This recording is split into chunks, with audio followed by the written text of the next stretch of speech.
এই অন্তর্বর্তী সরকারের মেয়াদেই হাদি ভাইয়ের হত্যার বিচার সম্পূর্ণ করা হবে ইনশাআল্লাহ। বিচারটা খুবই জরুরি ছিল, আর ওই বিচারটা নিয়ে ডক্টর ইউনূস স্যার অনেক চেষ্টা করছে, অনেক দূর পর্যন্ত আগাইছে।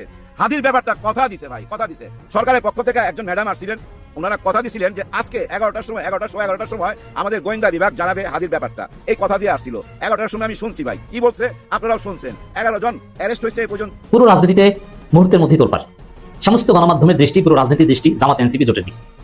তবে বিএনপির বুদ্ধিজীবী, বিএনপির ভাড়াটিয়া ইউটিউবার এদের মাথা খারাপ, কারণ এদের যে চিন্তা, এদের যে বিভিন্ন ফিকির, এমনকি বিএনপির স্থায়ী কমিটির সদস্য নজরুল ইসলাম খানেরও যে ফিকির যে না এটা ঠিক হচ্ছে না বাবারা, এটা তোমাদের জন্য উচিত না, তোমাদের এই লস হবে সেই লস হবে, মানে মায়ের চাইতে মাসির দরদ বেশি।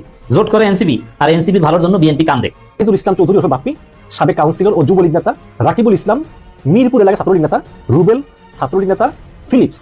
এই ফিলিপস হচ্ছে বর্ডার এলাকায় মানব পাচারের সঙ্গে জড়িত এবং হাদি হত্যাকাণ্ডের সাথে সরাসরি জড়িত ফয়সাল এবং আলমগীর শেখকে গ্রেপ্তারে সাঁড়াশি অভিযান পরিচালনা করা হচ্ছে বলে সূত্র জানিয়েছে। বিশেষ করে জামায়াতের সঙ্গে এনসিপির জোট করা নিয়ে পাল্টাপাল্টি মন্তব্য নিজ দলের নেতাদের সঙ্গে বিরোধে জড়িয়েছেন নাহিদ আক্তাররা।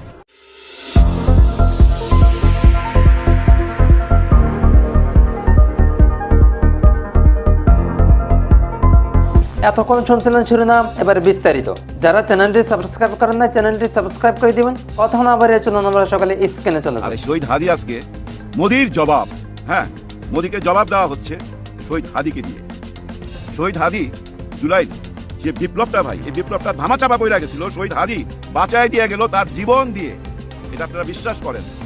হাদি যদি বেঁচে থাকতো জানি না কি হতো, কিন্তু হাদি যখন নাই পৃথিবীতে তখন আমরা বুঝতে পারতেছি হাদি কত মূল্যবান। হাদির প্রতিটি কথা আজকে দেখেন হিন্দিতে, আরবিতে, ইংলিশে ডাব হচ্ছে। হাদির প্রতিটি কথা ভাই এক একটা গোলাপ ফুল, ওই ফুল দিয়ে মালা গাঁথা হচ্ছে। পৃথিবী, সারা পৃথিবী সব জায়গায় ছড়ায় গেছে। আপনার ভারতের শিখরাও ভাই হাদির বিচার চায়, তার ছবি নিয়ে রাস্তায় দাঁড়ায় গেছে। কোথায় না ভাই, আপনি গাজাতে বাচ্চার কিশোররা হাদির ছবি নিয়ে দাঁড়ায় আছে। আপনি দেখেন পাকিস্তানে, আফগানিস্তানে, সব জায়গায় শুধু হাদির কথা, হাদির কথা। শুধু বাংলাদেশই না ভাই, বাংলাদেশের বাইরেও এখন হাদি ছড়ায় গেছে। কেন? সত্য চিরদিনই সত্য। তার প্রত্যেকটা বয়ান আপনি দেখেন, প্রত্যেকটা বয়ান এক একটা বাণী ভাই, এবং সত্যিকারের একটা রাস্তা দেখাই দিয়ে গেছে। প্রতিটা রাজনীতিবিদকেই হাদিকে ফলো করা উচিত। হাদি একটা জিনিস বুঝাই দিয়ে গেছে যে পার্শ্ববর্তী দেশের কোনো আধিপত্য এই দেশে যতদিন থাকবে, এই আধিপত্যের ভিতরে থাকা এই দেশ কোনোদিনই আপনারা গড়তে পারবেন না। যদি এই দেশ গড়তে চান, ওই আধিপত্য থেকে বাইর হয়ে আসতে হবে। কিভাবে আমাদের দেশকে গিলা খাইছিল আপনাদের কিভাবে বুঝামো? ওনাদের দেশটা দেখেন, একটা সাইডে পুরো ভারত, আরেকটা সাইডে 7টা প্রদেশ, মানে 7 সিস্টার একদিকে। যেমন ধরেন, এই যে ধরেন, আমি ধরি এই যে একটা লাঠি দিয়ে বুঝাই, এই যে ধরেন এদিকে এই ভারতটা, আরেকটা ভারতের অংশ এদিকে। এখন এখান থেকে যদি আপনি এখান থেকে এখানে যাইতে চান, আপনাকে এখান থেকে ঘুরে আসতে হবে। মানে এই জায়গাটা ঘুরে এখানে আসতে আপনার 18 ঘন্টা লাগবে, কখনো কখনো এটা 24 ঘন্টা পার হয়ে যায়। কিন্তু আপনাকে যদি আমি এই ভিতর দিয়ে রাস্তা দিয়ে দিই, তাহলে আপনি এই 7 সিস্টারে যাওয়ার জন্য মাত্র 3 ঘন্টা, 3 থেকে 4 ঘন্টায় যাইতে পারেন। শেখ হাসিনা ওই রাস্তাটাই দিয়ে দিছিল ভাই, হ্যাঁ একদম দিয়ে দিছে। এরকম 10টা চুক্তি করছে, 10টা চুক্তি শেখ হাসিনা, যেটা একেবারে ধ্বংস করে দিচ্ছে ডক্টর ইউনূস স্যার। সমস্ত দলিল পত্র যা কিছু আছে সবকিছু ছুঁড়া ফেলছে, নতুন করে আবার দলিল করতে হবে। এই যে ইউনূস স্যারের যে দৃষ্টিভঙ্গি পার্শ্ববর্তী দেশের দিকে, একই দৃষ্টিভঙ্গি ছিল না আমাদের শহীদ হাদির, একই দৃষ্টিভঙ্গি। ওনার কথাগুলো শুনেন ভাই, শুনলেই বুঝতে পারবেন। সারা দুনিয়াতে শুনতেছে ভাই, বিভিন্ন ভাষায় ডাব কইরা, আপনারা শুনলেও বুঝতে পারবেন। প্রত্যেকটা কথা মূল্যবান, এবং প্রত্যেকটা কথা এখন আমরা খুঁজা পাবো কোথায়? ডক্টর ইউনূস স্যারের মধ্যে। উনি যেভাবে এই দেশটাকে পরিচালনা করছে গত 15 মাস, হাদি সেম কথাগুলাই বলছে। হাদির আদর্শ সেম ছিল, সেম আদর্শ ছিল বলেই হাদিকে ওই সম্মানটা দেওয়া হয়েছে। কোন সম্মানটা জানেন? আমাদের হাদির কবরস্থানটা কোথায়? বিপ্লবী কবি কাজী নজরুল ইসলামের পাশে, জাতীয় কবি কাজী নজরুল ইসলামের পাশে ওনাকে ঘুম পাড়ায় রাখা হয়েছে। উনি কি ঘুমাইছে? না, উনি জেগে আছে, এই ইনকলাব মঞ্চেতে জেগে আছে। উনি বিচার চায়। হাদি বলতো না আমাকে মেরে ফেলুক, আমার কোনো আপত্তি নাই, কিন্তু আমাকে কে মারলো তার বিচার হইতে হবে। বিচারটা খুবই জরুরি ছিল, আর ওই বিচারটা নিয়ে ডক্টর ইউনূস স্যার অনেক চেষ্টা করছে, অনেক দূর পর্যন্ত আগাইছে। হাদির ব্যাপারটা কথা দিছে ভাই, কথা দিছে। সরকারের পক্ষ থেকে একজন ম্যাডাম আসছিলেন, ওনারা কথা দিছিলেন যে আজকে 11টার সময় আমাদের গোয়েন্দা বিভাগ জানাবে হাদির ব্যাপারটা। এই কথা দিয়ে আসছিল 11টার সময়। আমি শুনছি ভাই কি বলছে, আপনারাও শুনছেন। 11 জন অ্যারেস্ট হয়েছে এই পর্যন্ত, এবং ওই হাদির যে কিলার, সে কিভাবে পালায়া গেছে ওই কথাগুলো আবার নতুন করে বলছে, যেগুলো আমরা জানি। এবং জুলকারনাইন খান সাহেব যেমন ভাবে বর্ণনা দিছিলেন ওই একই কাছাকাছি, তবে নতুন তথ্য হইল 218 কোটি টাকা লেনদেন হয়েছে। এর আগে শুনছিলাম 127 কোটি, এখন 218 কোটি। কিন্তু কাদের সঙ্গে লেনদেন হয়েছে, কারা জড়িত, এগুলো ওনারা খুইলা বলে নাই। তবে একটা কথা দিছে, আগামী 7 তারিখে, জানুয়ারি 7 তারিখে চার্জশিট দিবে এই মামলা। এটা অনেক দ্রুত বেগে আনলো, আমি মনে করি প্রশংসার দাবিদার। কিন্তু আমাদেরকে খুইলা না বললো, আমরা একটা জিনিস বুঝা ফেলাইছি, এটার সাথে ওনারা জড়িত। হ্যাঁ ভাই, ওনারা জড়িত, ওনাদের ওইখানে পালাইছে এবং ওনাদের ওইখানে যারা দুজন সহযোগিতা করছিল ওই দুজনও কিন্তু এখন গ্রেপ্তার ওনাদের হাতে। এবং হাদিকে যারা পৃথিবী থেকে সরাইছে ওই দুজনকে খুঁজা বেড়াইতেছে, খুঁজা পাইলে বাংলাদেশের হাতে বুঝাই দিবে। এই পর্যন্ত কথাবার্তা হয়ে গেছে পার্শ্ববর্তী দেশের সঙ্গে, এই পর্যন্ত আগাইছে ভাই, এগুলো সত্য কথা। ডক্টর ইউনূস স্যার বলছে তো ভাই, এটার বিচার আমি করবই, ছাড় দিবে না। এবং দেখবেন এই নির্বাচনের আগে একটা কিছু কইরা যাবেই উনি তো হাদিকে বুঝতে পারছে ভাই। হ্যাঁ, উনি নিশ্চয়ই হাদিকে বুঝতে পারছে, আর বুঝতে পারছে বইলাই তো যারা হাদিকে শেষ করে দিতে চাইছিল তাদেরকে বুঝাই দিল যে দেখ, তোরা যাকে শেষ করতে চাইছিলি তাকে আমরা কোথায় নিয়ে পৌঁছাইলাম, তাকে আমরা কতটা ইজ্জত দিলাম, কবি নজরুলের পাশে তাকে ঘুম পাড়ায় রাখলাম। কিন্তু শহীদ হাদি ঘুমায় গেল। শহীদ হাদিকে যারা ফলো করতো, শহীদ হাদির যারা ভক্ত, আজকে বাংলাদেশের ভাই যুবকরা সবাই শহীদ হাদির ভক্ত। আপনারা জানেন, একটা ঘটনা বললে আপনি বুঝতে পারবেন। এখন ডাক্তার নিজেই ভাই স্ট্যাটাস দিছে এই ফেসবুকের মধ্যে, একটা বাচ্চাকে নিয়ে আসছে, 8 বছরের বাচ্চা, তার রক্ত নিতে হবে, কিন্তু সে ভয় পাইতেছিল। তখন তার বাবা বলতেছিল, তুমি ভয় পাও, তুমি না হাদি হইতে চাও, তুমি না আমাকে বলছিলে আমি হাদি হইতে চাই, তাহলে ভয় পাও কেন? তখন ওই ছেলেটা হাত বাড়াই দিচ্ছে ডাক্তারের দিকে যে নেন, রক্ত নেন। চিন্তা করেন, দেখেন ডক্টর ইউনূস স্যার ঠিকই বুঝতে পারছিল যে এই হত্যাকাণ্ডের সাথে কারা জড়িত। যার জন্য দেখেন হাদি শাহাদাত বরণ করার সঙ্গে সঙ্গে আইসা ঘোষণা দিচ্ছে, সঙ্গে সঙ্গে ঘোষণা দিছিল ওই রাতেই যে আমরা শোক দিবস পালন করব আগামীকাল শনিবার, এবং আমাদের জাতীয় পতাকা অর্ধনিম্ন থাকবো। শুধু বাংলাদেশে না, এই অর্ধনিম্ন থাকবে সারা পৃথিবীতে, যেখানে যেখানে বাংলাদেশের এম্বাসি আছে, অফিস আছে, সেখানে সব জায়গায় এই ইজ্জতটা দিচ্ছে। কেন ইজ্জতটা দিচ্ছে? বুঝাই দিচ্ছে যে তোমরা হাদিকে শেষ করতে পারবা না, তোমরা হাদিকে কোনোদিনই শেষ করতে পারবা না, তোমরা একটা হাদিকে শেষ করবা। দেখো কত লক্ষ লক্ষ হাদি এখন সামনে এসে দাঁড়াইছে। আর এই যে ইনকলাব মঞ্চ, এই ইনকলাব মঞ্চের পিছনে কারা আছে বলেন তো? আপনাদের কি মনে হয় না কারা আছে? হ্যাঁ ভাই, এই জুলাই গণ অভ্যুত্থানের সাথে যারা জড়িত ছিল তারাই এর পিছনে আছে। এই ইনকলাব মঞ্চ ঘুমাবে না যতক্ষণ পর্যন্ত বিচারের একটা সুরাহা না হবে।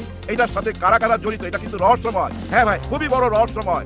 এমনও কথা শোনা যাচ্ছে বাংলাদেশের ডিপ স্টেটের কারো কারো সঙ্গে এটা সম্পর্ক থাকতে পারে, এরকম সন্দেহ করা হচ্ছে। দেখা যাক। ডক্টর ইউনূস নিশ্চয়ই ভাই রক্তের সাথে বেইমানি করার মানুষ না, কোনোদিনই উনি করবে না। আর রক্তের সাথে বেইমানি ভাই যারাই করতে চাইবে কেউ টিকতে পারবে না। আপনারা একটা কথা মনে রাখেন, যে রাজনীতি করেন না কেন কোনো অসুবিধা নাই, যে দলেই যান না কেন কোনো অসুবিধা নাই, কিন্তু ওই যে ওনাদের থেকে দূরে থাকতে হবে। ওনাদের কোনো এজেন্ডা নিয়ে ওনাদের সাথে তলে তলে হাত মিলাইয়া কেউ যদি এই দেশে রাজনীতি করতে চান, সর্বনাশ করবেন, নিজের সর্বনাশ নিজে ডাইকা আনবেন। কারণ কি জানেন, এখন পাহারাদার আছে, কেউ একা না ভাই, পাহারাদার আছে। আর যারা পাহারাদার তাদের কি ব্রেন, এটা আপনারা একটু চিন্তা করলেই বাইর করতে পারবেন।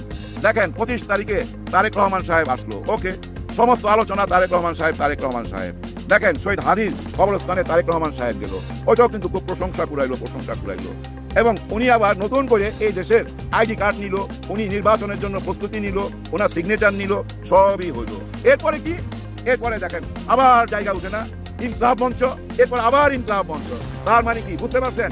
হাদির বিচার না হওয়া পর্যন্ত, এই বিচারের একটা কুল কিনারা না হওয়া পর্যন্ত, অর্থাৎ আগামী 7 তারিখে এই চার্জশিটে কাদের কাদের নাম আসে এবং কারা কারা জড়িত আছে এগুলো প্রকাশ না হওয়া পর্যন্ত নির্বাচনমুখী হওয়া খুবই কঠিন করে দিচ্ছে তো ভাই। এটাই হচ্ছে ভাই বিপ্লব, এটাই বিপ্লব। হ্যাঁ, এইভাবেই বিপ্লব বাইচা থাকে। আপনারা যে যত রকমই চালাকি করেন না কেন, প্রশ্ন একটাই, আপনি কতখানি চালাক, তাই না? এই প্রশ্ন চলে আসে না? সীমা তো নাই, কতখানি চালাক হইতে পারবেন।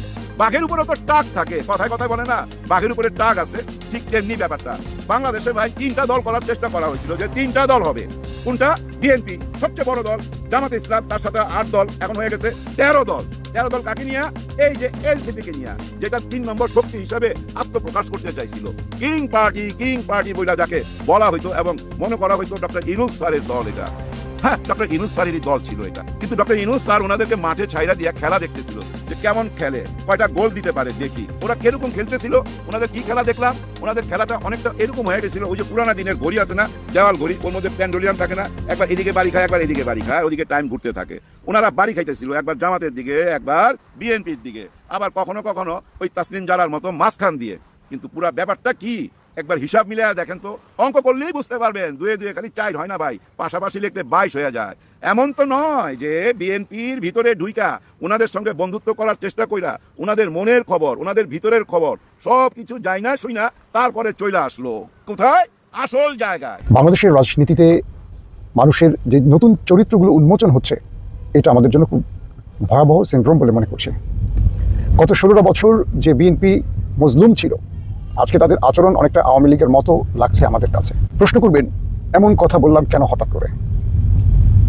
আমরা দেখেছি গত 16টা বছর বাংলাদেশের পক্ষের শক্তি বলতে যে কটা মুখ সবচেয়ে বেশি সরব ছিল তাদের মধ্যে অন্যতম ছিলেন আমার দেশ সম্পাদক মাহমুদুর রহমান, যুক্তরাষ্ট্রে ছিলেন ইলিয়াস হোসেন কনক সরওয়ার, এবং ফ্রান্স থেকে সবচেয়ে সোচ্চার ভূমিকা ছিলেন পিনাকি ভট্টাচার্য। এবং এই সময়টাতে অর্থাৎ বিএনপির কোনো মুখপাত্র, কোনো গণমাধ্যম, সোশ্যাল অ্যাক্টিভিস্টরা যখন সফল কোনো আন্দোলন করতে পারছিল না, ন্যারেটিভ তৈরি করতে পারছিল না, তখন আমরা দেখেছিলাম যে এই ব্যক্তিরা বিএনপির হয়ে সবচেয়ে বড় সোচ্চার ভূমিকাটি পালন করেছে। যখন জনাব তারেক রহমানের বক্তব্য বাংলাদেশের সকল গণমাধ্যমে প্রচার আদালত কর্তৃক নিষিদ্ধ করা হলো, আমরা দেখলাম যে বিএনপির কিছু নেতা প্রতিদিন রুটিন ওয়ার্ক গণমাধ্যমে প্রেস ব্রিফিং ছাড়া কার্যত কিছু করতে পারছিলেন না। তখন আমরা দেখলাম ইলিয়াস হোসেন, কনক সরওয়ার, পিনাকি ভট্টাচার্য কথা বলেছেন যে আমার দেশ পত্রিকাটি বন্ধ করা হলো কেবল হাসিনার বিরুদ্ধে সত্য উন্মোচনের জন্য, এবং হামলা করা হলো আমাদের সম্পাদক মাহমুদুর রহমানের উপর, রক্তাক্ত করা হলো। তিনি দীর্ঘদিন বিনা বিচারে জেলে ছিলেন, শেষ পর্যন্ত দেশ ছেড়েছেন, পালিয়ে জীবন রক্ষা করেছেন। এই অকুতু ভয় একজন লড়াকু সৈনিককে আজকে বাংলাদেশের সেই সব ব্যক্তিরা যারা মজলুম ছিলেন তারা এখন প্রধান শত্রু হিসেবে টার্গেট করেছে। আর সেই মজলুম দলটির এখন মূল ভিত্তি বা হাতিয়ার হলো তারাই যারা বাংলাদেশের যে গণতান্ত্রিক আন্দোলন বা বাংলাদেশের যে নতুন প্রজন্মের যে নতুন স্বাধীনতা, তার জন্য তারা খুব বড় ভূমিকা পালন না করা ব্যক্তিরা। আমাদের সম্পাদক দুজন ব্যক্তির নামে মামলা করলেন, একজন বিএনপির মারুফ মল্লিক, অন্যজন হলেন ওয়াহিদুজ্জামান অ্যাপোলো। দুজনই বিএনপির বেশ পরিচিত মুখ বলে আমরা জানি।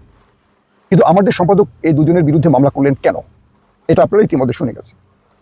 ইলিয়াস হোসেনের ফেসবুক দুটো বন্ধ করা হলো, ইউটিউব রেস্ট্রিকশন আটকালো, ইলিয়াস হোসেনের একমাত্র অনুমোদিত প্রতিষ্ঠান বাংলা এডিশনকেও আমরা দেখলাম গভর্নমেন্ট নিবন্ধন বাতিল করলো।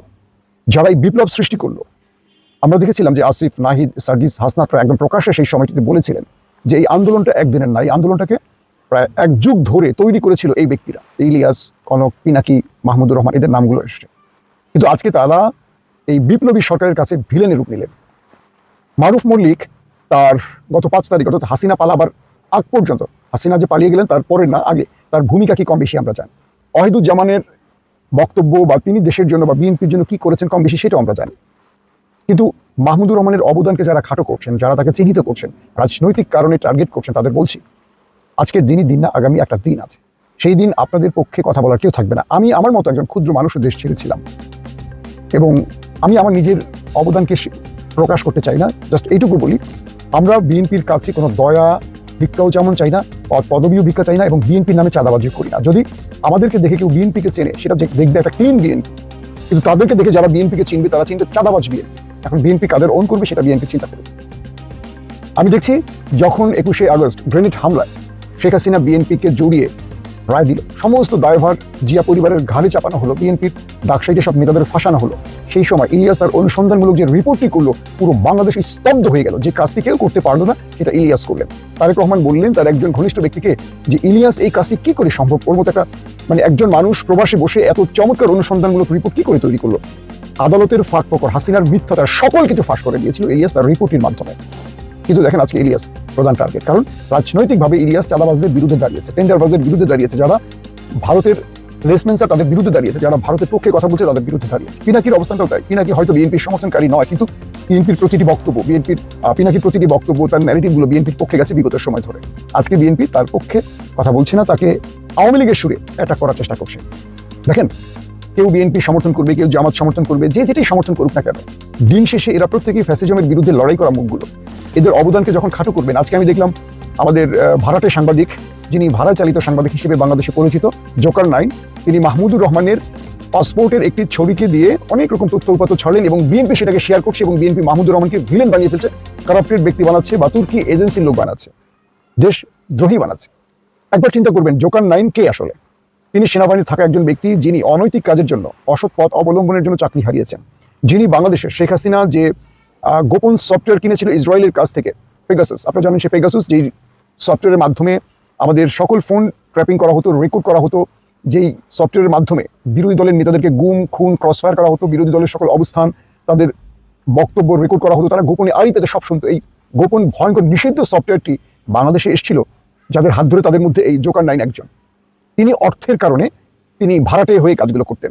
অর্থাৎ আজকে যদি জোকার 9কে আপনারা টাকা দেন, সে কোনো দলমত দেখবে না, সে আপনার হয়ে কাজ করবে। আপনি যদি জোকার নাইনকে দিয়ে আজকে ধরেন ভারতের তাকে টাকা দিলে সে রয়ের কাজ করবে, মোসাদ টাকা দিলে মোসাদের হয়ে কাজ করবে। তো এই ভাড়াটে ব্যক্তি এখন বিএনপির অনুসন্ধান রিপোর্টার হয়ে গেছে, যিনি বাংলাদেশকে হাসিনার ন্যারেটিভে চলাবার জন্য বিগত সময় কাজ করেছেন। তার একটি জায়গা ছিল সেনাপ্রধান আজিজের সাথে একটা বিরোধে জড়িয়ে তিনি আল জাজিরা একটা রিপোর্টে শুধু সহযোগিতা করেছিলেন, কিন্তু যে রিপোর্টটির মূল ভিত্তি সবকিছু তৈরি করেছিল আমাদের ইলিয়াস এবং কনক সরওয়ার, যেটা আল জাজিরা প্রচার হয়েছে, কিন্তু নামটি এসেছিল জোকার নাইনের। যে কোনো সঙ্গত কারণে ইলিয়াস কনক সরওয়ার সেই বিষয়টি এড়িয়ে গেছেন বা তারা চান নাই তাদের নামটা এইভাবে আসুন। কিন্তু ইন্টারেস্টিং ব্যাপার, এরপর থেকে জোকার নাইন হয়ে গেলেন বাংলাদেশের একমাত্র অনুসন্ধান রিপোর্ট। তার যতগুলো পোস্ট ফেসবুক, এগুলো সবগুলো একটি নির্দিষ্ট এজেন্সি তাকে দেয়। অর্থাৎ আমি বুঝাই, ধরেন আমাদেরকেও বাংলাদেশের অনেক এজেন্সি বিভিন্ন তথ্য উপাত্ত দেয় প্রচারের জন্য, আমরা কিন্তু সেগুলো তাদের ইচ্ছা মতো করি না। আমরা বাংলাদেশের জন্য যেটা হুমকি সেটাই প্রচার করি, কিন্তু তারা আমাদেরকে বলে দেয় এটা বলেন ওটা বলেন, আমরা এগুলো করি না। কেন করি না? এতে আমাদের বাংলাদেশ থ্রেটে পড়ে যাবে, হুমকিতে পড়ে যাবে, বহিঃশত্রুর আক্রমণে পড়ে যাবে, বাংলাদেশের মধ্যে বিভাজন সৃষ্টি হবে। কিন্তু ওই জোকার নাই, তিনি সেই এজেন্সির টাকা খেয়ে সেই কাজগুলো করেন। এজেন্সি যাদের টার্গেট করে, ধরেন এজেন্সি তো কাদের আপনারা জানেন, ফ্যাসিজমের লোকেরা এখন এজেন্সি কন্ট্রোল করছে আমাদের।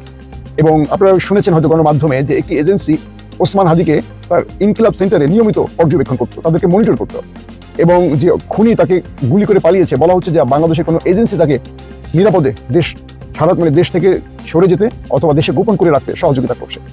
তো আপনারা জানেন যে দীর্ঘ 15-16 বছরের ফ্যাসিজমের যে এজেন্সিগুলো, গোয়েন্দা বাহিনীগুলো এখনো তারা বহাল তবিয়তে আছে। তো তাদের প্রেসক্রিপশন যিনি বাস্তবায়ন করছেন লন্ডনে বসে, বিদেশে বসে, তিনি কাদের লোক এটুকু তো বুঝতে পারছেন। তো এখনো বাংলাদেশের আমি দেখছি যে সবচেয়ে বড় জনপ্রিয় দল বিএনপির মতো দলটি জোকার নাইনকে তাদের খুব কাছের মনে করছে বা তাদের হাতিয়ার মনে করছে। এই জোকার নাইন কালকে সবচেয়ে বড় ক্ষতিটা বিএনপির করবে, আজকে আমি লিখে দিলাম। দর্শক, ভিডিওটি শেষ পর্যন্ত শুনে আপনার যদি কোনো মূল্যবান মতামত থাকে অবশ্যই মূল্যবান মতামত জানিয়ে যাবেন। যারা চ্যানেলটি এখনো সাবস্ক্রাইব করেন নাই, চ্যানেলটি সাবস্ক্রাইব করে দিবেন, লাইক কমেন্ট শেয়ার রাখার সাথে থাকবেন। তো ভিডিওটা এই পর্যন্ত ছিল, দেখা হচ্ছে পরবর্তী অন্য কোনো ভিডিও নিয়ে। সেই পর্যন্ত সকালে ভালো থাকবেন, সুস্থ থাকবেন এই কামনা করছি। আসসালামু আলাইকুম ওয়া রাহমাতুল্লাহ।